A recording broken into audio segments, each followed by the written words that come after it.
दोस्तों, आज की कहानी है सासू माँ आपने मेरी माँ बनकर मेरी तकलीफ समझी। दोस्तों, कहानी शुरू करने से पहले अगर हमारे चैनल को सब्सक्राइब नहीं किया वो तो कर लीजिए ताकि आपके पास पहुँचे हर रोज नया वीडियो।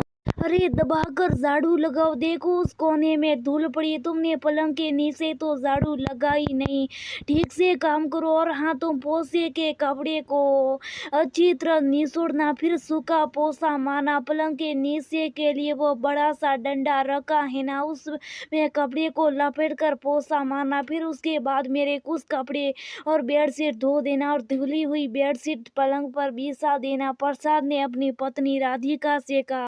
राधिका उसकी बात सुनकर भीतर उठी और बोली, मैं सुबह से भागदौड़ किए जा रही, छोटे बच्चे को अपना दूध पिलाने वाली माँ, मुझे जोरों की भूख लगी है, पहले नाश्ता तो कर लेने दो। भूख की वजह से चक्कर आने लगे। राधिका खुद दिस जाती थी। घर के काम करते करते दोनों की कीटर पीटर में हर सवेरा बीतता।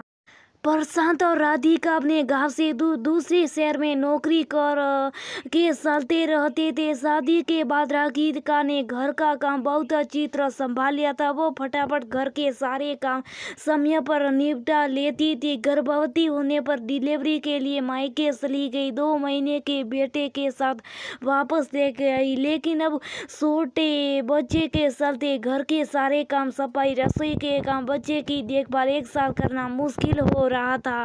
सुबह के 11 बज रहे थे और अभी तक राधिका ने नाश्ता भी नहीं किया था। वो किचन में जा ही रही थी कि मुन्ने के रोने की आवाज सुनाई दी। मुन्ने को गोदी में लेते हुए राधिका ने प्रसाद ने कहा, सुनिए, मेरी सहायता के लिए काम वाली बाई लगवा देते ताकि मैं मुन्ने पर ज्यादा ध्यान दे सकूं।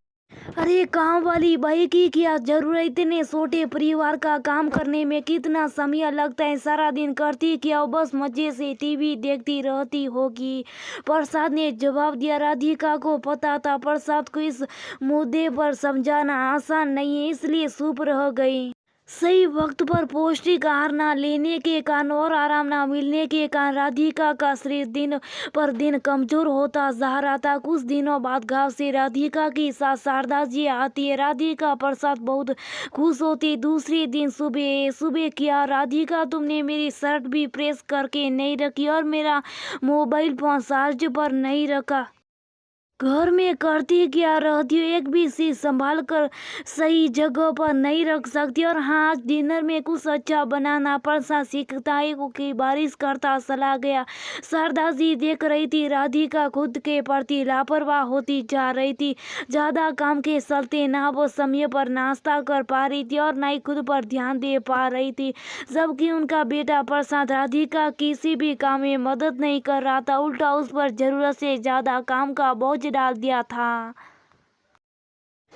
शाम को प्रसाद के घर आने पर शारदा जी ने राधिका और प्रसाद को अपने पास बुलाया। प्रसाद, मुझे लगता है तुम्हें राधिका की मदद के लिए घरेलू सहायता रख लेनी चाहिए। भगवान की दया से पैसे की भी कोई कमी नहीं, नौकरी में तुम्हारी तरक्की जो हो गई है।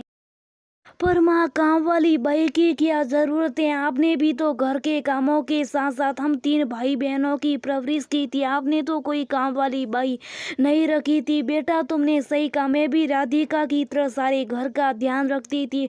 काम तो सारे समय पर हो जाते थे, लेकिन इन सबके बीच मैंने अपनी सेहत को नजरअंदाज किया। घर की साफ सफाई, कपड़े धोते धोते कमर दुख जाती थी। जब किचन में पहुंचो तो बर्तनों के ढेर से जूझना पड़ता था। 3 टाइम की रसोई भी बनानी होती थी। थकान से शरीर टूटने लगता था और छोटी उम्र में डायबिटीज, बीपी, थायराइड जैसी बीमारियों की शिकार होगी। जितना पैसा काम वाली बाई ना रखकर बसाया, उससे ज्यादा दवाइयों में खर्च हो गया।